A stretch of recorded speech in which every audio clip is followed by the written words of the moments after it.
ਸਤਿ ਸ਼੍ਰੀ ਅਕਾਲ। ਪੰਜਾਬੀ ਰੇਡੀਓ ਤੇ Punjabi TV USA ਵੇਖ ਸੁਣ ਰਹੇ ਸਾਰੇ ਸਰੋਤਿਆਂ ਦਾ ਬਹੁਤ-ਬਹੁਤ ਸਵਾਗਤ ਹੈ ਇਸ ਸਮੇਂ ਦੇ ਵਿਸ਼ੇਸ਼ ਪ੍ਰੋਗਰਾਮ ਖਬਰ ਤੇ ਨਜ਼ਰ ਦੇ ਵਿੱਚ। ਖਬਰ ਤੇ ਨਜ਼ਰ ਪ੍ਰੋਗਰਾਮ ਦੇ ਵਿੱਚ ਦੇਸ਼ ਵਿਦੇਸ਼ ਦੇ ਨਾਲ ਜੁੜੀਆਂ ਹੋਈਆਂ ਅਹਿਮ ਖਬਰਾਂ ਤੇ ਪਾਈਦਾ ਚਾਨਣਾ ਤੇ ਹਰ ਰੋਜ਼ ਦੀ ਤਰ੍ਹਾਂ ਸਾਡੇ ਨਾਲ ਸੀਨੀਅਰ ਪੱਤਰਕਾਰ ਮਿੰਟੂ ਗੁਰੂਸਰੀਆ ਜੀ ਦਾ ਸਾਥ ਹੁੰਦਾ ਹੈ। ਸਭ ਤੋਂ ਪਹਿਲਾਂ ਕਰਦੇ ਹਾਂ ਉਹਨਾਂ ਦਾ ਪ੍ਰੋਗਰਾਮ ਦੇ ਵਿੱਚ ਨਿੱਘਾ ਸਵਾਗਤ। ਬਹੁਤ-ਬਹੁਤ ਸਵਾਗਤ ਹੈ ਜੀ। ਸ਼ੁਕਰੀਆ ਸਾਰਿਆਂ ਨੂੰ। ਸਤਿ ਸ੍ਰੀ ਅਕਾਲ ਜੀ। ਸਤਿ ਸ਼੍ਰੀ ਅਕਾਲ ਜੀ। ਰੁਕ ਕਰੀਏ ਖਬਰਾਂ ਦਾ। ਸਭ ਤੋਂ ਪਹਿਲੀ ਖਬਰ ਤੇ ਚੱਲਦੇ ਹਾਂ। ਕੱਲ ਵੀ ਜਦੋਂ ਅਸੀਂ ਖਬਰਾਂ ਤੇ ਚਾਨਣਾ ਪਾਉਣਾ ਸ਼ੁਰੂ ਕੀਤਾ ਸੀ ਤਾਂ ਅਸੀਂ ਲੰਬਾ ਸਮਾਂ ਲਾਇਆ ਅਕਾਲ ਤਖ਼ਤ ਸਾਹਿਬ ਦੇ ਸਕੱਤਰੇਤ ਵਿਖੇ ਪੇਸ਼ ਹੋਏ ਸਾਰੇ ਜਿਹੜੇ ਸਿੱਖ MLA ਸੀ ਉਹਨਾਂ ਦੇ ਬਾਰੇ ਦੇ ਵਿੱਚ। ਤੇ ਇਹ ਅੱਜ ਉਸ ਦਾ ਹੀ ਅਸਰ ਮੰਨੀਏ ਕਿ ਕਾਨੂੰਨ ਨੂੰ ਲੈ ਕੇ ਅੱਜ ਮੁੱਖ ਮੰਤਰੀ ਸਾਹਿਬ ਦੇ ਵੱਲੋਂ ਵੱਡਾ ਐਲਾਨ ਕੀਤਾ ਗਿਆ। ਕੀ ਇਹ ਐਲਾਨ ਤੇ ਇਸ ਦਾ ਜਿਹੜਾ ਸਮਾਂ ਕੀ ਇਸ ਨੂੰ ਜੋੜਿਆ ਜਾ ਸਕਦਾ ਹੈ ਅਕਾਲ ਤਖ਼ਤ ਸਾਹਿਬ ਦੇ ਜਥੇਦਾਰ ਸਾਹਿਬ ਵਾਲੀ ਕਾਰਵਾਈ ਦੇ ਨਾਲ? ਦੇਖੋ ਗੁਰਪ੍ਰੀਤ, ਆਪਾਂ ਹਮੇਸ਼ਾ ਇਹੀ ਗੱਲ ਕੀਤੀ ਹੈ ਕਿ ਦਰਅਸਲ ਤੁਸੀਂ ਅਕਾਲ ਤਖ਼ਤ ਸਾਹਿਬ ਨੂੰ ਜਿਸ ਤਰ੍ਹਾਂ ਲੈ ਕੇ ਚੱਲ ਰਹੇ ਸੀਗੇ, ਮਸਲਾ ਉਹ ਤੋਂ ਕਿਤੇ ਅੱਗੇ ਹੈ। ਚਾਹੇ ਤੇ ਅਮੈਂਡਮੈਂਟ ਦਾ ਮਸਲਾ ਹੈ, ਚਾਹੇ ਵੀਡੀਓ ਦਾ ਮਾਮਲਾ ਹੈ, ਕਥਿਤ ਵੀਡੀਓ ਦਾ ਕਹਿ ਲਈਏ, ਕਿ ਜਿਵੇਂ ਤੁਸੀਂ ਲੈ ਰਹੇ ਸੀਗੇ ਦਰਅਸਲ ਉਹ ਵੀ ਮੈਂ ਮੰਨਦਾ ਕਿ ਤੁਹਾਡੀ ਕਿਤੇ ਨਾ ਕਿਤੇ ਬਈ ਪਰਪੱਕਤਾ ਤੇ ਸਵਾਲ ਹੁੰਦਾ ਹੈ। ਤੁਹਾਨੂੰ ਯਾਦ ਹੋਣਾ ਹੈ ਅਕਾਲ ਤਖ਼ਤ ਸਾਹਿਬ ਤੇ ਉਸ ਵੇਲੇ ਜਥੇਦਾਰ ਸਨ ਗਿਆਨੀ ਗੁਰਬਚਨ ਸਿੰਘ। ਗਿਆਨੀ ਗੁਰਬਚਨ ਸਿੰਘ ਆਪਦੇ ਫੈਸਲਿਆਂ ਕਰਕੇ ਬਹੁਤ ਨੁਕਤਾਚੀਨੀ ਚੋਂ ਗੁਜ਼ਰੇ ਆ, ਇਹਦੇ 'ਚ ਕੋਈ ਸ਼ੱਕ ਨਹੀਂ। ਪਰ ਇੱਕ ਵੇਲਾ ਐਸਾ ਆਇਆ ਸੀਗਾ ਕਿ ਡੇਰਾ ਸਿਰਸਾ ਤੋਂ ਸਪੋਰਟ ਮੰਗਣ ਵਾਲੇ ਸਾਰੇ ਵਿਧਾਇਕ ਸਾਰੇ ਪਾਰਟੀਆਂ ਦੇ ਉਹਨਾਂ ਨੇ ਤਲਬ ਕਰਨਾ ਸਨ, ਤੁਹਾਨੂੰ ਯਾਦ ਹੋਏਗਾ ਸ਼ਾਇਦ।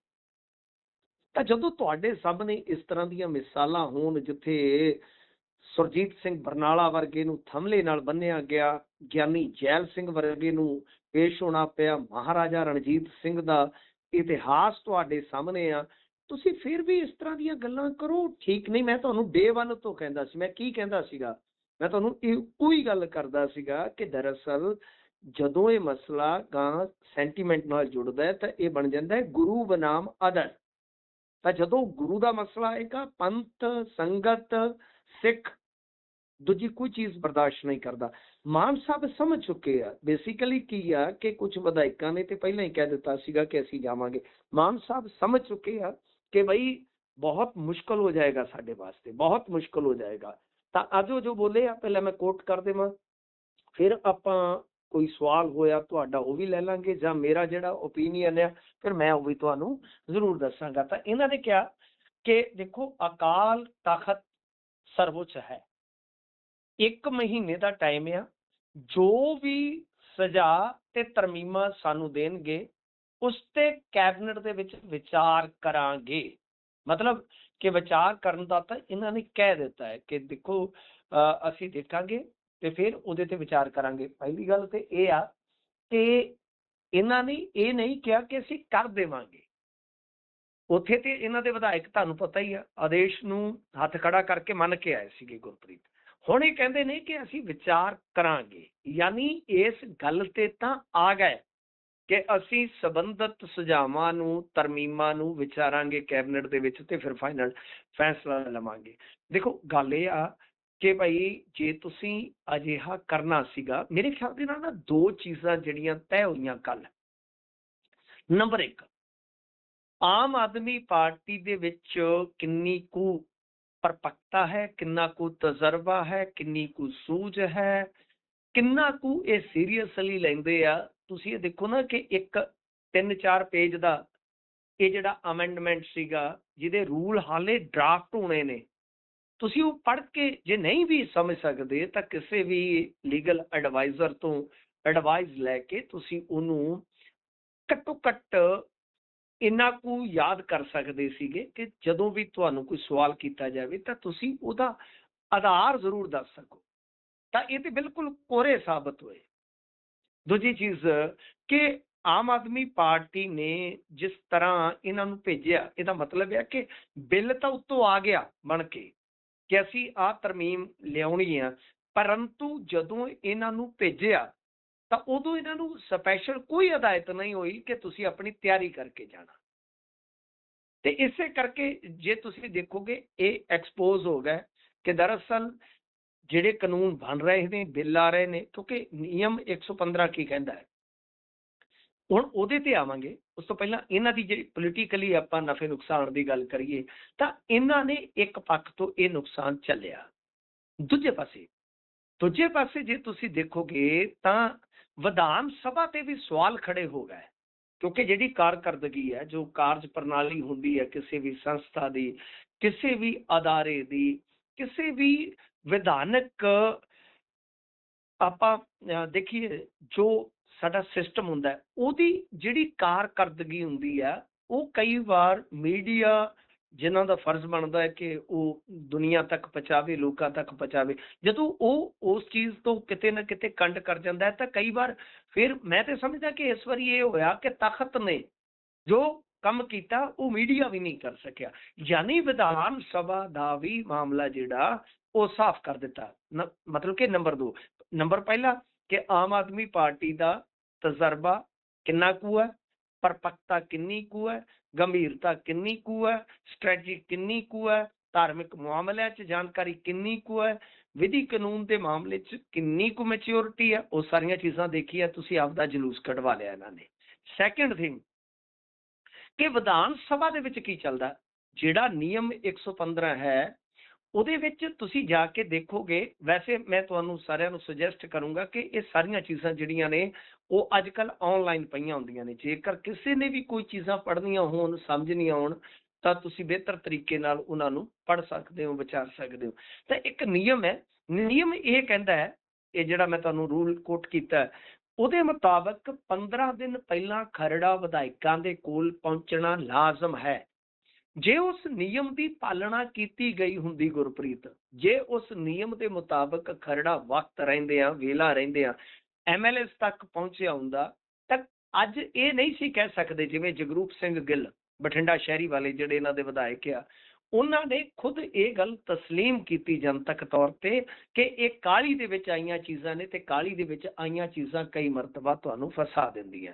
ਤਾਂ ਮੇਰਾ ਮੰਨਣਾ ਇਹ ਆ ਕਿ ਦੋ ਚੀਜ਼ਾਂ ਵੱਡੀਆਂ ਹੋਈਆਂ, ਇੱਕ ਆਮ ਆਦਮੀ ਪਾਰਟੀ ਵੀ ਐਕਸਪੋਜ਼ ਹੋਈ ਤੇ ਦੂਜੇ ਪਾਸੇ ਜੇ ਤੁਸੀਂ ਵੇਖੋਗੇ ਤਾਂ ਵਿਧਾਨ ਸਭਾ ਦੇ ਵਿੱਚ ਕੀ ਚੱਲ ਰਿਹਾ ਅੱਜ ਕੱਲ੍ਹ, ਵਿਧਾਨ ਸਭਾ ਦੇ ਮਾਮਲੇ 'ਚ ਆਪਾਂ ਦੇਖੀਏ ਤਾਂ ਕਿਸ ਤਰ੍ਹਾਂ ਦਾ ਮਾਹੌਲ ਹੈ ਉੱਥੇ, ਕਿਸ ਤਰ੍ਹਾਂ ਦਾ ਕੰਮ ਕਰ ਰਿਹਾ, ਉਹ ਵੀ ਇਹ ਲੋਕਾਂ ਦੇ ਸਾਹਮਣੇ ਆ ਗਿਆ। ਜਿਹੜਾ ਕੰਮ ਮੀਡੀਆ ਨੇ ਕਰਨਾ ਸੀ, ਮੀਡੀਆ ਨੇ ਇਹ ਆਵਾਜ਼ ਚੁੱਕਣੀ ਹੁੰਦੀ ਹੈ ਕਿ ਭਾਈ ਜਿਹੜੀ ਸਦਨ ਦੀ ਕਾਰਵਾਈ ਹੈ, ਜੇ ਖਰੜਾ ਹੀ ਬਈ ਤੁਸੀਂ ਵੇਲੇ ਨਾਲ ਨਹੀਂ ਦਿਓਗੇ ਕਿਸੇ ਨੂੰ, ਕੀ ਪੜੂਗਾ, ਕੀ ਉਹਦੇ ਤੇ ਵਿਚਾਰ ਕਰੂਗਾ, ਕੀ ਉਹ ਨੁਕਤੇ ਨੋਟ ਕਰੂਗਾ, ਕੀ ਉਹ ਬਹਿਸ ਵਾਸਤੇ ਨੋਟਿੰਗ ਬਣਾਊਗਾ। ਮਤਲਬ ਕਿ ਇਹ ਸਾਰੀਆਂ ਚੀਜ਼ਾਂ ਮੀਡੀਆ ਨੇ ਕਰਨੀਆਂ ਸੀਗੀਆਂ। ਪਰ ਕੱਲ ਤਖਤ ਤੇ ਜੋ ਹੋਇਆ, ਸ੍ਰੀ ਅਕਾਲ ਤਖਤ ਸਾਹਿਬ ਤੇ ਹੋਇਆ, ਤਾਂ ਉਹਦੇ ਵਿੱਚ ਇਹ ਚੀਜ਼ ਬਿਲਕੁਲ ਬਾਹਰ ਆ ਗਈ ਕਿ ਦਰਅਸਲ ਵਿਧਾਨ ਸਭਾ ਦੀ ਹੁਣ ਕਾਰਵਾਈ ਵੀ ਜਿਹੜੀ ਆ ਉਹ ਬਹੁਤ ਹੱਦ ਤੱਕ ਸਕ੍ਰਿਪਟਡ ਹੋ ਜਾਂਦੀ ਹੈ, ਬਹੁਤ ਹੱਦ ਤੱਕ ਕਹਿ ਲਈਏ ਕਿ ਹਦਾਇਤਕਾਰ ਤੇ ਜਿਹੜਾ ਕੋਈ ਪਿੱਛੇ ਤਾਕਤਵਰ ਹਦਾਇਤਕਾਰ ਹੁੰਦਾ ਹੈ ਉਹਦੇ ਤੇ ਨਿਰਭਰ ਕਰਦੀ ਹੈ ਕਿ ਉਸਨੇ ਬਿਜ਼ਨਸ ਕਿਵੇਂ ਚਲਾਉਣਾ, ਕੀ ਕਰਨਾ, ਯਾਨੀ ਏਜੰਡਾ ਆਧਾਰਿਤ, ਯਾਨੀ ਸਿਆਸੀ ਏਜੰਡਾ ਆਧਾਰਿਤ ਚੀਜ਼ਾਂ ਹੀ ਆਪਾਂ ਜੇ ਵੇਖੀਏ ਤੇ ਉਹ ਇਸ ਕਾਰਕਰਦਗੀ ਦਾ ਹਿੱਸਾ ਬਣਦੀਆਂ। ਗੁਰਪ੍ਰੀਤ, ਤੁਹਾਡਾ ਕੋਈ ਇਸ ਮੁੱਦੇ ਤੇ ਕੋਈ ਪ੍ਰਸ਼ਨ ਹੋਵੇ, ਕੋਈ ਜਿਗਿਆਸਾ ਹੋਵੇ ਤੇ ਜ਼ਰੂਰ ਤੁਸੀਂ ਵੀ ਦੱਸ ਦਿਓ। ਜੀ, ਇਹ ਸਾਰੀਆਂ ਚੀਜ਼ਾਂ ਜਦੋਂ ਅਸੀਂ ਦੇਖ ਰਹੇ ਹਾਂ ਹਰ ਵਾਰ, ਵੈਸੇ ਆਮ ਤੌਰ ਤੇ ਇਹ ਆਪਾਂ ਗੱਲ ਕਰਦੇ ਹੀ ਹੁੰਦੇ ਆ ਵੀ ਸਰਕਾਰ ਹਮੇਸ਼ਾ ਹੀ ਯੂ ਟਰਨ ਲੈਂਦੀ ਹੈ, ਯੂ ਟਰਨ ਵੱਧ ਲਏ ਜਾਂਦੇ ਨੇ ਫੈਸਲਿਆਂ ਤੋਂ ਵੀ। ਤੇ ਹੁਣ ਇਸ ਮਾਮਲੇ ਦੇ ਵਿੱਚ ਵੀ ਜਦੋਂ ਤਾਂ ਇਹ ਕਾਨੂੰਨ ਨੂੰ ਸੋਧਿਆ ਗਿਆ, ਉਸ ਸਮੇਂ ਦੇ ਮੁੱਖ ਮੰਤਰੀ ਸਾਹਿਬ ਦੇ ਜੇ ਬਿਆਨ ਚੱਕ ਕੇ ਦੇਖੀਏ ਤਾਂ ਸਪਸ਼ਟ ਤੌਰ ਤੇ ਮੁੱਖ ਮੰਤਰੀ ਸਾਹਿਬ ਨੇ ਵੱਡੇ ਵੱਡੇ ਸਮਾਗਮਾਂ ਦੇ ਵਿੱਚ ਸਟੇਜਾਂ ਤੋਂ ਇਹ ਗੱਲ ਕਹੀ ਵੀ ਜਿਹੜੀਆਂ ਮਰਜ਼ੀ ਮੀਟਿੰਗਾਂ ਕਰ ਲੈਣ, ਜੋ ਮਰਜ਼ੀ ਕਹੀ ਜਾਣ, ਇਹ 'ਚ ਹੁਣ ਕੋਈ ਸੋਧ ਤਾਂ ਹੋਣ ਵਾਲੀ ਨਹੀਂ ਹੈ, ਅਸੀਂ ਕੁਝ ਵੀ ਬਦਲਣ ਵਾਲੇ ਨਹੀਂ ਆ। ਤੇ ਸਮੇਂ ਦੇ ਨਾਲ ਬੰਦੇ ਦਾ ਵਿਕਾਸ ਹੋਣਾ ਸੁਭਾਵੀ ਹੁੰਦਾ ਹੈ। ਇਹਨੂੰ ਹੁਣ ਵਿਕਾਸ ਮੰਨੀਏ ਮੁੱਖ ਮੰਤਰੀ ਸਾਹਿਬ ਦੇ ਵਿਚਾਰਾਂ ਦੇ ਵਿੱਚ, ਜਾਂ ਫਿਰ ਇਹਨੂੰ ਕਿਵੇਂ ਦੇਖੀਏ? ਦੇਖੋ, ਬਿਲਕੁਲ ਜੋ ਪ੍ਰੋਗਰੈਸਿਵ ਚੀਜ਼ਾਂ ਹੁੰਦੀਆਂ ਨੇ ਉਹ ਬਿਲਕੁਲ ਰਿਫਾਰਮ, ਉਹ ਜਿਹੜੀਆਂ ਚੀਜ਼ਾਂ ਲੈ ਕੇ ਆਉਂਦੀਆਂ ਨੇ ਉਹ ਠੀਕ ਆ, ਪਰ ਤੁਸੀਂ ਇਹ ਵੀ ਨਾ ਭੁੱਲੋ ਕਿ ਇਹਨਾਂ ਨੇ ਸ਼ੁਕਰਾਨਾ ਯਾਤਰਾ ਕੀਤੀ ਹੋਈ ਹੈ ਟੈਕਸ ਪੇਅਰਸ ਦੇ ਪੈਸੇ ਨਾਲ। ਇਸ ਵਿਸ਼ੇ ਤੇ ਇਹਨਾਂ ਨੇ ਤੇ ਮਤਲਬ ਪੂਰੇ ਪੰਜਾਬ ਦੇ ਵਿੱਚ ਇਸ ਚੀਜ਼ ਦੀ ਨੁਮਾਇਸ਼ ਕੀਤੀ ਆ, ਨਾ ਸਿਰਫ ਐਲਾਨ ਕੀਤਾ ਕਿ ਅਸੀਂ ਪਿੱਛੇ ਨਹੀਂ ਹਟਾਂਗੇ।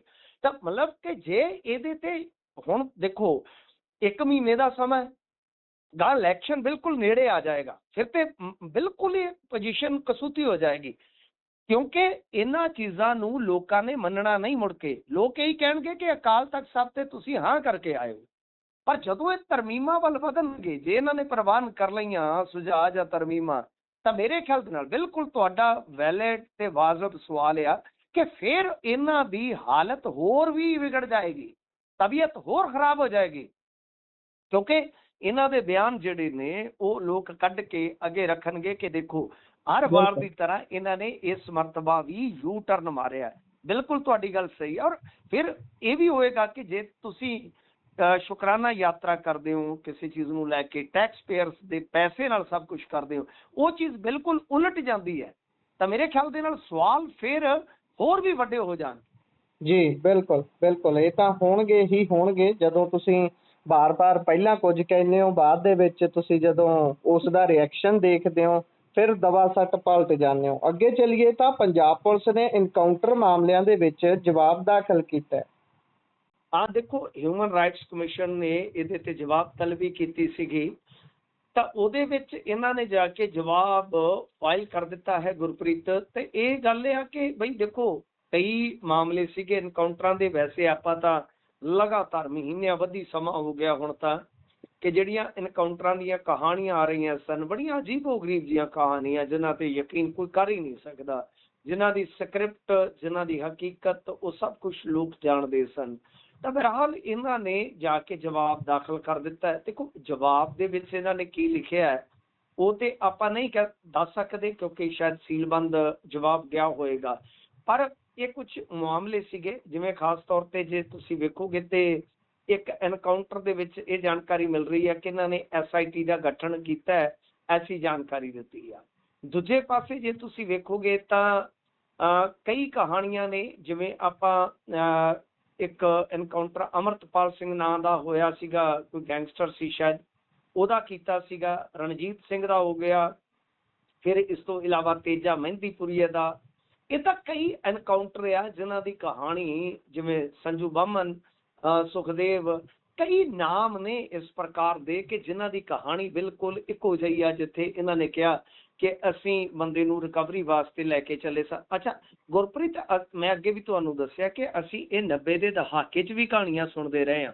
ਉਸ ਵੇਲੇ ਵੀ ਇਹੋ ਜਿਹੀਆਂ ਹੀ ਕਹਾਣੀਆਂ ਹੁੰਦੀਆਂ ਸਨ ਕਿ ਅਸੀਂ ਬੰਦੇ ਲਿਜਾ ਰਹੇ ਸੀ, ਗਾਂ ਖਾੜਕੂਆਂ ਦੀ ਦੂਜੀ ਪਾਰਟੀ ਨੇ ਫਾਇਰਿੰਗ ਕਰ ਦਿੱਤੀ, ਉਹਦੇ 'ਚ ਇਹ ਬੰਦੇ ਮਾਰੇ ਗਏ, ਮਤਲਬ ਕਿ ਜਿਹੜੇ ਕਸਟਡੀ 'ਚ ਹੈ ਉਹ ਬੰਦੇ ਮਾਰੇ ਗਏ, ਤਜਾ ਭੱਜਣ ਦਾ ਯਤਨ ਕਰਦੇ। ਇਹ ਕਹਾਣੀਆਂ ਅਸੀਂ ਬਚਪਨ ਦੇ ਵਿੱਚ ਸੁਣੀਆਂ, ਜਿਹੜੀਆਂ ਕਿ ਅੱਜ ਅਸੀਂ ਆਪਦੀ ਜਵਾਨੀ ਵਿਆਹ ਕੇ ਵੀ ਲਗਭਗ ਸੁਣ ਰਹੇ ਹਾਂ।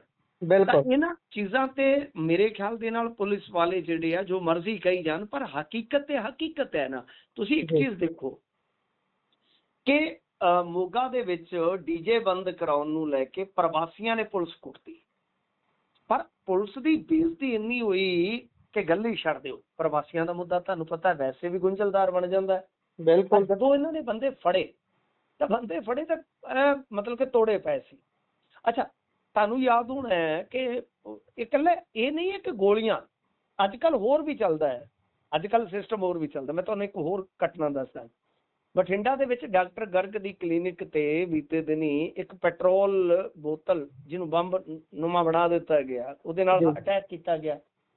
ਉਹ ਬੰਦੇ ਇੱਥੋਂ ਫੜੇ ਗਏ ਸਾਡੇ ਆ ਪਿੰਡ ਦੇ ਲਾਗੇ, ਸਰਵਰ ਖੂਹੀਆਂ। ਮੇਰੇ ਪਿੰਡ ਤੋਂ ਲਾ ਲਓ ਕੋਈ 15-20 ਕਿਲੋਮੀਟਰ ਦੂਰ ਹੋਣਾ ਜੀ। ਸਰਵਰ ਖੂਹੀਆਂ ਦੇ ਉਹ ਮੁੰਡੇ ਦੋ ਫੜ ਲਿਆਂਦੇ ਇਹਨਾਂ ਨੇ। ਬੜੀ ਹਾਸੋਹੀਣੀ ਗੱਲ ਹੈ। ਹਰਜੋਤ ਸਿੰਘ ਬੈਂਸ ਦੀ ਜਿਹੜੀ ਘਰ ਵਾਲੀ ਆ, ਉਹ ਇੱਥੇ ਹੈਗੀ ਆ SSP ਬੀਬੀ ਜੋਤੀ ਯਾਦਵ ਜੀ। ਇਹਨਾਂ ਨੇ ਬੰਦੇ ਫੜ ਕੇ ਲਿਆਂਦੇ ਸਾਡੇ ਨਾ। ਜਦੋਂ ਅਸੀਂ ਮਲੋਟ ਤੋਂ ਬਠਿੰਡਾ ਨੂੰ ਐਂਟਰ ਹੁੰਦੇ ਆ ਨਾ, ਤੇ ਹਰਮਲ ਆਉਂਦੇ ਆ ਜੀ, ਤੇ ਹਰਮਲ ਦੇ ਬਰੋਬਰ ਇੱਕ ਫਲਾਈਓਵਰ ਹੈ। ਇਹਨਾਂ ਨੇ ਪੁਲਿਸ ਵਾਲਿਆਂ ਨੇ ਕੀ ਕਹਾਣੀ ਬਿਆਨੀ ਕਿ ਫਲਾਈਓਵਰ ਤੇ ਆ ਕੇ ਕਹਿੰਦੇ ਜੀ ਅਸੀਂ ਮੂਤ ਕਰਨਾ ਹੈ ਜੀ, ਤੇ ਮੁੜ ਕੇ ਉਹਨਾਂ ਨੇ ਫਲਾਈਓਵਰ ਤੋਂ ਛਾਲਾਂ ਮਾਰ ਦਿੱਤੀਆਂ ਜੀ, ਲੱਤਾਂ ਬਾਹਾਂ ਟੁੱਟ ਗਈਆਂ। ਤੁਸੀਂ ਦੇਖੋ ਇਸ ਗੱਲ ਤੇ ਕੋਈ ਯਕੀਨ ਕਰ ਸਕਦਾ ਕਿ ਪਿੱਛੋਂ 15-20-30-40 ਕਿਲੋਮੀਟਰ ਤੋਂ ਤੁਸੀਂ ਬੰਦੇ ਫੜ ਕੇ ਲਿਆਂਦੇ ਹੋਣ, ਬਠਿੰਡੇ 'ਚ ਐਂਟਰ ਹੋ ਗਏ ਹੋ ਤੁਸੀਂ, ਤੇ ਉਹਨਾਂ ਨੂੰ ਤੁਸੀਂ ਖੁੱਲੇ ਰੂਪ 'ਚ ਕਹੋਗੇ ਕਿ ਇੱਥੇ ਸੜਕ ਦੇ ਕਿਨਾਰੇ ਮੂਤ ਕਰ ਲਾ। ਫਲਾਈਓਵਰ ਇੰਨਾ ਵਗਦਾ ਹੈ ਨਾ ਜੀ, ਉਹ ਰਾਤ ਵੀ ਮਤਲਬ ਕਿ ਬੰਦ ਨਹੀਂ ਹੁੰਦਾ ਜੀ।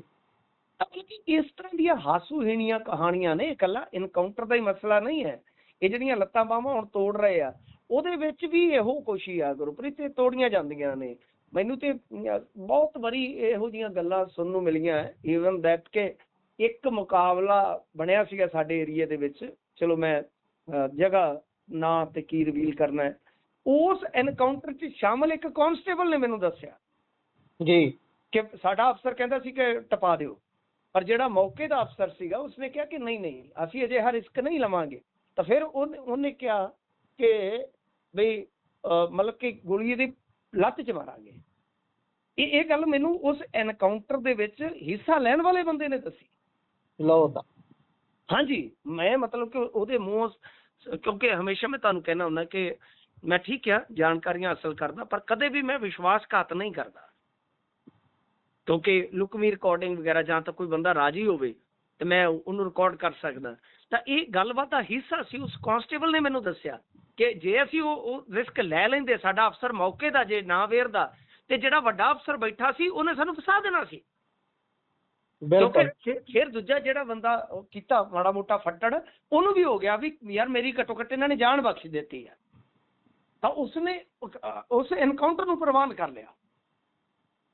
ਤਾਂ ਮਤਲਬ ਕਿ ਇਹੋ ਜਿਹੀਆਂ ਕਹਾਣੀਆਂ ਨੇ, ਜੋ ਮਰਜ਼ੀ ਹੈ, ਸਿਰਫ ਫਾਰਮੈਲਿਟੀ ਹੈ, ਪਰ ਹਕੀਕਤ ਕੁਝ ਹੋਰ ਹੈ ਜੇ ਆਪਾਂ ਦੇਖੀਏ ਪਰਤਾਂ ਦੇ।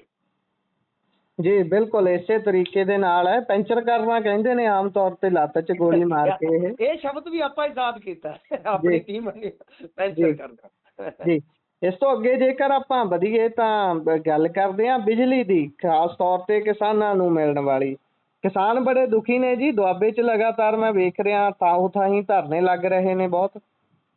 ਗੁਰਪ੍ਰੀਤ ਅੱਜ ਮਾਝੇ ਦੇ ਵਿੱਚ ਵੀ ਧਰਨੇ ਆ, ਦੁਆਬੇ ਦੇ ਵਿੱਚ ਵੀ ਧਰਨੇ ਆ। ਤਾਂ ਇਸ ਤੋਂ ਇਲਾਵਾ ਲੁਧਿਆਣੇ ਦੇ ਵਿੱਚ ਤੇ ਜਿਹੜੇ ਇੰਡਸਟਰੀਅਲਿਸਟ ਲੋਕ ਨੇ, ਉਹ ਚੀਫ ਇੰਜੀਨੀਅਰ ਦੇ ਦਫ਼ਤਰ ਚਲੇ ਗਏ। ਉਹਨਾਂ ਨੇ ਆਖਿਆ ਚਾਬੀਆਂ ਫੜ ਕੇ ਤੁਸੀਂ ਆਪ ਹੀ ਕਾਰਖਾਨੇ ਚਲਾ ਲਓ, ਸਾਡੇ ਤੋਂ ਤਾਂ ਨਹੀਂ ਚੱਲਦੇ ਜਦੋਂ ਲੈ ਕੇ ਨਹੀਂ ਆਉਂਦੀ। ਜੀ ਮਤਲਬ ਕਿ ਇਸ ਤਰ੍ਹਾਂ ਦਾ ਮਾਹੌਲ ਬਣ ਗਿਆ ਗੁਰਪ੍ਰੀਤ ਕਿ ਖੁਦ ਜਿਹੜੇ ਕਾਰੋਬਾਰੀ ਲੋਕ ਨੇ ਉਹ ਜਾ ਕੇ ਕਹਿ ਰਹੇ ਨੇ ਕਿ ਭਾਈ ਇੰਡਸਟਰੀ ਨੂੰ ਕੀ ਕਰੀਏ ਜਦ ਬਿਜਲੀ ਨਹੀਂ ਆਉਂਦੀ। ਹੱਦ ਹੋ ਗਈ ਨਾ, ਹੱਦ ਹੋ ਗਈ। ਤਾਂ ਗੁਰਪ੍ਰੀਤ ਇਹ ਜਿਹੜੀ ਚੀਜ਼ ਆ ਨਾ, ਇਹ ਮੈਂ ਵਾਰ-ਵਾਰ ਕਹਿਣਾ, ਬਹੁਤ ਵਾਰੀ ਕਹਿਣਾ ਕਿ ਦਰਅਸਲ ਸਾਨੂੰ ਸੋਚ ਲੈਣਾ ਚਾਹੀਦਾ, ਵਿਚਾਰ ਲੈਣਾ ਚਾਹੀਦਾ। ਜਾਂ ਤੇ ਝੋਨੇ ਦਾ ਰਕਬਾ ਘਟਾ ਲਓ, ਬਿਜਲੀ ਦੀ ਮੰਗ ਡਾਊਨ ਹੋ ਜਾਏਗੀ, ਜਾਂ ਬਿਜਲੀ ਦੀ ਸਪਲਾਈ ਦੀ ਸਮਰੱਥਾ ਵਧਾ ਲਓ, ਬਿਜਲੀ ਪੈਦਾਵਾਰ ਵਧਾ। ਇਹ ਕਰਨਾ ਹੀ ਪਏਗਾ, ਗਾਏ ਬਗਾਏ ਤੁਹਾਨੂੰ ਅੱਜ ਨਹੀਂ ਤੇ ਕੱਲ ਇਹ ਕੁੱਟ ਭਰਨੇ ਪੈਣਗੇ। ਅੱਛਾ, ਹੁਣ ਵੱਡੀ ਖਬਰ ਤੇ ਆ ਜਾਈਏ, ਮੇਨ ਖਬਰ ਤੇ ਆ ਜਾਈਏ ਤੇ ਸੁਖਦ ਖਬਰ ਤੇ ਆ ਜਾਈਏ। ਹਿਮਾਚਲ ਦੇ ਵਿੱਚ ਮੌਨਸੂਨ ਦੀ ਐਂਟਰੀ ਹੋ ਗਈ ਆ ਗੁਰਪ੍ਰੀਤ ਜੀ। ਆਪਣੇ ਖਬਰ ਕਰਦਿਆਂ ਹੀ ਇਹ ਖਬਰ ਜਿਹੜੀ ਆ ਬ੍ਰੇਕ ਹੋ ਰਹੀ ਹੈ ਕਿ ਹਿਮਾਚਲ ਦੇ ਵਿੱਚ ਮੌਨਸੂਨ ਦੀ ਆਫੀਸ਼ੀਅਲ ਐਂਟਰੀ ਹੋ ਗਈ ਆ ਤੇ ਪੰਜਾਬ ਦੇ ਵਿੱਚ ਮੌਨਸੂਨ ਅੱਜ ਰਾਤ ਤੋਂ ਹੀ ਅੱਗੇ ਵਧਣਾ ਸਟਾਰਟ ਹੋ ਜਾਏਗਾ। ਕੁਝ ਇਲਾਕੇ ਜਿਵੇਂ ਤੁਹਾਡੇ ਚੰਡੀਗੜ੍ਹ ਪਹੁੰਚ ਗਿਆ ਜੀ, ਚੰਡੀਗੜ੍ਹ ਪਹੁੰਚ ਗਿਆ। ਹੁਣੇ ਤਸਵੀਰਾਂ ਉੱਥੋਂ ਵੀ ਆਈਆਂ ਨੇ। ਬਿਲਕੁਲ ਬਿਲਕੁਲ ਬਿਲਕੁਲ ਬਿਲਕੁਲ। ਇਹ ਤੁਹਾਡੇ ਵਾਲੇ ਇਲਾਕੇ ਜਿਹੜੇ ਆ ਇੱਧਰ ਹੇਠਾਂ, ਇੱਧਰ ਮਤਲਬ ਪਠਾਨਕੋਟ, ਗੁਰਦਾਸਪੁਰ, ਇਹ ਚੀਜ਼ ਜਿਹੜੇ ਪਹਾੜਾਂ ਦੇ ਥੱਲੇ ਪੈਂਦੇ ਨੇ ਏਰੀਏ, ਬਈ ਉਹਨਾਂ ਦੇ ਵਿੱਚ ਮੌਨਸੂਨ ਜਲਦੀ ਛਾ ਜਾਏਗਾ। ਤੇ ਉਸ ਤੋਂ ਬਾਅਦ 3 ਤੇ 4 ਤੱਕ ਪੂਰਾ ਪੰਜਾਬ ਕਵਰ। ਅਸੀਂ ਕਿਉਂਕਿ ਦੂਜੇ ਪਾਸੇ ਬੈਠੇ ਆ ਨਾ, ਰਾਜਸਥਾਨ ਵਾਲੀ ਸਾਈਡ, ਇੱਧਰ ਨੂੰ ਮਤਲਬ ਕਿ ਮੌਨਸੂਨ ਵਾਧਾ ਕਵਰ ਕਰਦਾ 3-4 ਦਿਨ ਲਵੇਗਾ। ਪਰ ਇਹ ਗੱਲ ਸਾਫ਼ ਹੈ, ਸਪਸ਼ਟ ਹੈ ਕਿ ਸਾਰੇ ਹੀ ਪੇਸ਼ੀਨ ਗੋਈ ਕਰ ਰਹੇ ਨੇ ਕਿ ਮੀਂਹ ਅੱਛਾ ਪੈ ਸਕਦਾ। ਸੋ ਦੇਖੋ, ਇੱਥੇ ਸਾਡਾ ਸਰਕਾਰ ਦੇ ਨਾਲ ਕੋਈ ਦਵੈਸ਼ ਨਹੀਂ, ਕੋਈ ਵੈਰ ਵਿਰੋਧ ਨਹੀਂ। ਅਸੀਂ ਤੇ ਖੁਦ ਦੁਆ ਕਰਾਂਗੇ ਕਿ ਭਾਈ ਇਹ ਸਰਕਾਰ ਜਿਹੜੀ ਹੈ ਇਹ ਵੀ ਬਚੇ, ਸਾਡੀ ਕਿਸਾਨੀ ਵੀ ਬਚੇ। ਤਾਂ ਮਤਲਬ ਕਿ ਮੇਰੀ ਤੇ ਦੁਆ ਵਾ ਕਿ ਇਹ ਮੌਨਸੂਨ ਜਿਹੜਾ ਹੈ ਘੱਟੋ ਘੱਟ ਕਈ ਰਾਜਾਂ ਦੇ ਵਿੱਚ ਜਿਹੜਾ ਧੋਖਾ ਦੇ ਕੇ ਆਇਆ, ਸਾਡੇ ਪੰਜਾਬ ਦੇ ਨਾਲ ਵਫਾਦਾਰੀ ਕਰੇ ਤਾਂ ਕਿ ਸਾਡੀ ਜਿਹੜੀ ਆਰਥਿਕਤਾ ਹੋਰ ਨਿਚੋੜੀ ਨਾ ਜਾਵੇ। ਅੱਛੀ ਖਬਰ ਦੇ ਨਾਲ ਅਸੀਂ ਇਸ ਖਬਰ ਦਾ ਅੰਤ ਕਰਦੇ ਹਾਂ ਕਿ ਮੌਨਸੂਨ ਦੀ ਐਂਟਰੀ ਸਾਡੀ ਰਾਜਧਾਨੀ 'ਚ ਹੋ ਗਈ ਆ, ਸਾਡੇ ਗੁਰਪ੍ਰੀਤ ਸਿੰਘ ਹੋਰਾਂ ਨੇ ਦੱਸਿਆ ਜੀ। ਬਿਲਕੁਲ ਬਿਲਕੁਲ, ਆਸ ਕਰਦੇ ਆ ਇਹ ਚੀਜ਼ ਬਿਲਕੁਲ ਮੀਂਹ ਪੈ ਜਾਣ ਥੋੜੇ ਜਿਹੇ, ਉਹਨਾਂ ਨਾਲ ਮੋਟਰਾਂ ਨੂੰ ਵੀ ਸਾਹ ਆ ਜਾਂਦਾ। ਵੈਸੇ ਤਾਂ ਮੋਟਰਾਂ ਨੂੰ ਸਾਹ ਦਵਾਇਆ ਹੀ ਹੋਇਆ ਮਾਨ ਸਰਕਾਰ ਨੇ। ਤੇ ਕੱਲ ਮੈਂ ਦੇਖ ਰਿਹਾ ਸੀ, ਕਿਸਾਨ ਕਹਿ ਰਹੇ ਸੀ ਵੀ ਭਾਈ ਇਹ ਜਿਹੜਾ ਕਹਿੰਦੇ ਸੀ ਨਾ ਵੀ ਤੁਹਾਨੂੰ ਮੋਟਰ ਦਾ ਉਹ ਬਟਨ ਬੰਦ ਕਰਨ ਜਾਣਾ ਪਿਆ ਕਰਨਾ, ਵੀ ਭਾਈ ਇੰਨਾ ਪਾਣੀ ਆ ਗਿਆ, ਭਰ ਗਏ ਖੱਤੇ ਤੇ ਓਵਰਫਲੋ ਹੋ ਰਿਹਾ। ਕਹਿੰਦੇ ਉਹ ਬਟਨ ਖਰੇ ਮਾਨ ਸਾਹਿਬ ਨੇ ਕੋਲ ਹੀ ਰੱਖ ਲਿਆ ਵੀ ਮੈਂ ਆਪ ਹੀ ਨੱਪੀ ਰੱਖਦਾ ਉਹਨੂੰ, ਕਿਸਾਨਾਂ ਨੂੰ ਫੀਚਰ ਕਾਹਨੂੰ ਦੇਣਾ। ਨੱਪ ਕੇ ਔਨ ਕਰਨਾ ਭੁੱਲ ਗਏ ਨੇ, ਆਫ ਹੀ ਕਰਕੇ ਉਹ ਸੌਂ ਗਏ ਨੇ। ਬਿਲਕੁਲ। ਅਗਲੀ ਗੱਲ ਦੇ ਵੱਲ ਆਉਨੇ ਆ, ਇਹਨੂੰ ਫ੍ਰੀ ਬੀਜ ਕਹੀਏ, ਵੈਲਫੇਅਰ ਕਹੀਏ, ਜਾਂ ਫਿਰ ਕੀ ਆਖੀਏ। ਕੱਲ ਨੂੰ 1 ਤਰੀਕ ਹੈ ਤੇ ਬੀਬੀਆਂ ਦੀ ਟਿਕਟਿਕੀ ਲੱਗੀ ਹੋਈ ਹੈ ਫੋਨਾਂ ਦੇ ਲਾਗੇ। ਮੈਨੂੰ ਲੱਗਦਾ ਸਵੇਰੇ ਉੱਠਦੀਆਂ ਬੈਠ ਜਾਣਗੀਆਂ ਜਾਂ ਫਿਰ ਪਹਿਲਾਂ ਚੈੱਕ ਕਰਨਗੀਆਂ ਮੈਸੇਜ ਵਾਲਾ ਬਾਕਸ ਵੀ ਟੂੰ ਹੋਈ ਹੈ ਜਾਂ ਨਹੀਂ। ਕੱਲ ਮਿਲਣ ਜਾ ਰਹੇ ਨੇ ਜੀ ਬੀਬੀਆਂ ਨੂੰ ਪੈਸੇ। ਪਰ ਮੇਰਾ ਸਵਾਲ ਇਹਦੇ ਨਾਲ ਹੀ ਇਹ ਹੈ ਵੀ ਜਿੰਨਿਆਂ ਕੁ ਨੂੰ ਤਾਂ ਮਿਲ ਜਾਣਗੇ ਉਹ ਤਾਂ ਮਾਰਨਗੇ ਜੀ ਪੂਰੀਆਂ ਛਾਲਾਂ, ਪਰ ਜਿਨ੍ਹਾਂ ਨੂੰ ਨਹੀਂ ਮਿਲੇ ਉਹ ਕੇਸ ਪਾ ਪੈਣਗੇ ਸਰਕਾਰ ਨੂੰ। ਦੇਖੋ ਗੁਰਪ੍ਰੀਤ, 40 ਲੱਖ ਰਜਿਸਟ੍ਰੇਸ਼ਨ ਇਹਨਾਂ ਨੇ ਅੱਜ ਆਫੀਸ਼ੀਅਲੀ ਕਿਹਾ ਕਿ ਬੀਬੀਆਂ ਦੀ ਹੋਈ ਹੈ 40 ਲੱਖ ਰਜਿਸਟ੍ਰੇਸ਼ਨ। ਪਹਿਲੀ ਵਾਰੀ ਆ, ਮੈਂ ਵਾਰ-ਵਾਰ ਕਹਿਣਾ ਕਿ ਕਿਸੇ ਸਕੀਮ ਨੂੰ ਬਹੁਤ ਸਾਰੇ ਲੋਕਾਂ ਨੇ ਨਾ ਵੀ ਕੀਤੀ ਹੈ, ਬਹੁਤ ਵਾਰੀ ਜੀ। ਇਨਫੈਕਟ ਕਿ ਮੈਂ ਮਤਲਬ ਕਿ ਆਪਦੇ ਨੇੜ ਤੇੜ ਦੇ ਪਰਿਵਾਰਾਂ ਚੋਂ ਵੀ ਕਹਿ ਸਕਦਾ ਕਿ ਇਨਕਲੂਡ ਮੀ ਕਿ ਇਹ ਸਕੀਮ ਛੱਡੀ ਆ ਲੋਕਾਂ ਨੇ। ਤਾਂ ਰਜਿਸਟ੍ਰੇਸ਼ਨ 40 ਲੱਖ ਦਾ ਮਤਲਬ ਕਿ ਹਾਲੇ ਵੀ ਰਜਿਸਟ੍ਰੇਸ਼ਨ ਜਿਹੜੀ ਹੈ, ਜੇ ਆਪਾਂ 2 ਕਰੋੜ 14 ਲੱਖ ਵੋਟਰ ਗਿਣਦੇ ਆ ਪੰਜਾਬ ਦਾ, ਤਾਂ ਉਹਦੇ ਚੋਂ 50% ਜਾਂ ਥੋੜਾ ਜਿਹਾ ਘੱਟ ਕਰ ਦਈਏ ਤਾਂ ਉਹ ਅੰਕੜਾ ਫੀਮੇਲ ਵੋਟਰ ਦਾ ਬਣ ਜਾਏਗਾ 1 ਕਰੋੜ 7 ਲੱਖ ਦੇ ਕਰੀਬ। 1 ਕਰੋੜ ਜਾਂ 1 ਕਰੋੜ ਦੇ ਆਸ-ਪਾਸ ਲਾ ਲਓ, ਤੇ ਉਹਦੇ ਮੁਕਾਬਲੇ ਜੇ ਰਜਿਸਟ੍ਰੇਸ਼ਨ 50 ਲੱਖ ਜਾਂਦੀ ਹੈ, ਇਟ ਮੀਨ ਕਿ ਅੱਧ ਆਇਆ। ਤਾਂ ਇੱਕ ਤੇ ਇਹ ਆ ਕਿ ਕਵਰ ਇਸ ਸਕੀਮ ਨੇ ਬਹੁਤ ਘੱਟ ਨੂੰ ਕੀਤਾ ਹੈ, ਪਹਿਲੀ ਗੱਲ, ਪਹਿਲਾ ਫੈਕਟ ਇਹਦੇ 'ਚ ਆ। ਸੈਕਿੰਡ ਚੀਜ਼ ਗੁਰਪ੍ਰੀਤ ਇਹ ਆ ਕਿ ਦੇਖੋ ਇਲੈਕਸ਼ਨ ਹਾਲੇ ਵੀ 6 ਮਹੀਨੇ 7 ਮਹੀਨੇ ਦੂਰ ਆ ਜੀ। ਆਖਰੀ ਪਤਾ ਹੈ, ਜਿਵੇਂ ਤੁਸੀਂ ਸੀਪ ਖੇਡਦੇ ਹੋ ਜਾਂ ਸਰਾਂ ਖੇਡਦੇ ਹੋ, ਜਿਹੜੇ ਤਾਸ਼ ਖੇਡਣਾ ਜਾਣਦੇ ਆ ਜੀ, ਤਾਂ ਆਖਰੀ ਪੱਤਾ ਜਿਹੜਾ ਹੁੰਦਾ ਨਾ ਉਹ ਡਿਸਾਈਸਿਵ ਹੁੰਦਾ ਹੈ ਕਿ ਉਹਦੇ ਵਿੱਚ ਬਾਜੀ ਦਾ ਫੈਸਲਾ ਹੋਣਾ ਹੁੰਦਾ ਕਿ ਸਰਾਂ ਕਿਹਨੂੰ ਪੈ ਰਹੀਆਂ ਨੇ, ਜਾਂ ਉਹ ਸੀਪ ਦੀ ਜਿਹੜੀ ਆਖਰੀ ਪੱਤੇ ਦੀ ਕੁੱਟ ਹੁੰਦੀ ਹੈ ਨਾ, ਉਹਦੇ ਵਿੱਚ ਨੰਬਰ ਬਲੇਟੇ ਜਾਂਦੇ ਆ। ਤਾਂ ਇਹ ਹੈ ਹੁਣ ਆਖਰੀ ਪੱਤਾ ਇਹਨਾਂ ਦੇ ਹੱਥ ਦੇ ਵਿੱਚ, ਇਨ ਹੈਂਡ ਲਾਸਟ ਪੱਤਾ ਹੈ। ਮੇਰੇ ਖਿਆਲ ਦੇ ਨਾਲ ਦੇਖੋ ਇਹ ਕਈ ਚੀਜ਼ਾਂ ਤੇ ਡਿਪੈਂਡ ਕਰੇਗਾ। ਡਿਪੈਂਡ ਇਉਂ ਕਰੇਗਾ ਕਿ ਕੀ ਇਹ ਸਾਰੀਆਂ ਔਰਤਾਂ ਜਿਹੜੀਆਂ 40 ਲੱਖ ਰਜਿਸਟਰਡ ਹੋਈਆਂ, ਇਹ ਵੋਟ ਕਰਨਗੀਆਂ ਆਮ ਆਦਮੀ ਪਾਰਟੀ ਨੂੰ। ਜੇ ਕਰਦੀਆਂ ਨੇ, ਲੈਟਸ ਸਪੋਜ਼ ਆਪਾਂ 40 ਲੱਖ ਦੇ ਅੰਕੜੇ ਤੇ ਗੱਲ ਕਰਦੇ ਹਾਂ, ਤਾਂ ਫਿਰ ਸਮਝ ਲਓ ਕਿ ਆਮ ਆਦਮੀ ਪਾਰਟੀ ਬਹੁਤ ਸਟਰੋਂਗਲੀ ਇਸ ਇਲੈਕਸ਼ਨ ਦੇ ਵਿੱਚ ਕੰਟੈਸਟ ਕਰੇਗੀ ਤੇ ਉਹਦਾ ਅੰਕੜਾ ਅੱਛਾ ਖਾਸਾ ਰਹੇਗਾ। ਪਰ ਇਹ ਕੀ ਲਾ ਕੇ ਆ, ਕਿਉਂਕਿ ਹਾਲੇ 4-5 ਮਹੀਨੇ ਅਜੇ ਪਏ ਆ। ਤਾਂ ਆਖਰੀ ਪਤਾ ਹੈ, ਕੱਲ ਤੋਂ ਟੂ ਇਹਨਾਂ ਨੇ ਇੱਕ ਸ਼ਬਦ ਇਜਾਦ ਕੀਤਾ ਹੈ ਮਾਨ ਸਾਹਿਬ ਨੇ ਕਿ ਟੂ ਹੋ ਜਾਏਗੀ, ਯਾਨੀ ਉਹ ਜਿਵੇਂ ਅਲਰਟ ਮੈਸੇਜ ਆਉਂਦਾ ਹੁੰਦਾ ਹੈ ਆਪਣੇ ਕੋਈ ਵੀ ਬੈਂਕਿੰਗ ਟ੍ਰਾਂਜੈਕਸ਼ਨ ਜਿਹੜੀ ਹੁੰਦੀ ਹੈ, ਤਾਂ ਉਹਦੇ ਅਲਰਟ ਨੂੰ ਇਹ ਕਹਿੰਦੇ ਨੇ ਟੂ। 12 ਵਜੇ ਕੱਲ ਧੂਰੀ ਤੋਂ ਸ਼ੁਰੂਆਤ ਹੋਏਗੀ ਇਸ ਦੀ, ਤਾਂ ਟੂ ਹੋਏਗੀ। ਉਸ ਤੋਂ ਬਾਅਦ ਜਿਹੜੀ ਟੂ ਤੋਂ ਬਾਅਦ ਮਸ਼ੀਨਾਂ ਦੀ ਚੀ ਆ ਜੀ, ਉਹ ਕਿੰਨੀ ਕੁ ਹੁੰਦੀ ਹੈ, ਟੂ ਤੋਂ ਚੀ ਦਾ ਸਫ਼ਰ ਕਿੰਨਾ ਕੁ ਹੁੰਦਾ, ਉਹੀ ਦੇਖਣ ਵਾਲੀ ਗੱਲ ਹੋਏਗੀ ਜੀ। ਇਹ ਟੂ ਹੋਵੇ ਚਾਹੇ ਚੀ ਹੋਵੇ, ਇਹ ਸਾਰੇ ਦੇ ਵਿੱਚ ਪੰਜਾਬ ਦਾ ਹੀ ਸਾਹ ਨਿਕਲਣਾ ਹੈ। ਖੈਰ ਅੱਗੇ ਵਧਦੇ ਹਾਂ ਤੇ ਮਾਨਸਾ ਦੇ ਵਿੱਚ ਨਗਰ ਕੌਂਸਲ ਦੀ ਜਿਹੜੀ ਪ੍ਰਧਾਨ ਦੀ ਚੋਣ ਇੱਕ ਵਾਰ ਮੁੜ ਤੋਂ ਰੱਦ ਹੋ ਗਈ।